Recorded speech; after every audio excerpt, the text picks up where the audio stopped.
שלום, פרשת חוקת. אז ישיר ישראל את השירה הזאת, עלי ואר, ענו לה, באר חפרו השרים, קראו הנדיבי העם. יש כאן דבר מעניין. אז ישיר, הדבר הזה מופיע פעמיים בכל התנ"ך.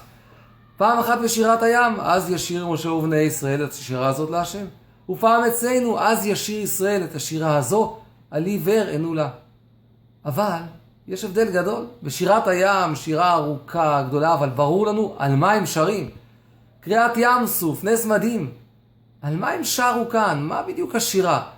אז מפשט הכתובים, וכך מסבירים רבים מהפרשנים, הם שרו על באר, הם חפרו באר ויצאו מים. והם שרו על אותה באר, כנראה שהייתה להם סייעתא דשמיא בחפירה, במחוקק במשענותם. יש כאן דבר מדהים. אנחנו נמצאים עכשיו בשנת ה-40. כשיצאו ממצרים לפני 40 שנה, הם שרו. אבל למה הם שרו? על נס, מדהים, פתאום, קריאת ים סוף. עכשיו, עוד רגע נכנסים לארץ, עוברים להנהגה טבעית. הבאר הניסית של מרים כבר לא קיימת. הארון כבר מת. עם ישראל יודע לחפור בעצמו, לעשות דברים בצורה טבעית, ובכל אופן הדעת, הכל מהשם. אז ישיר ישראל את השירה הזאת, עלי ואר, ענו לה.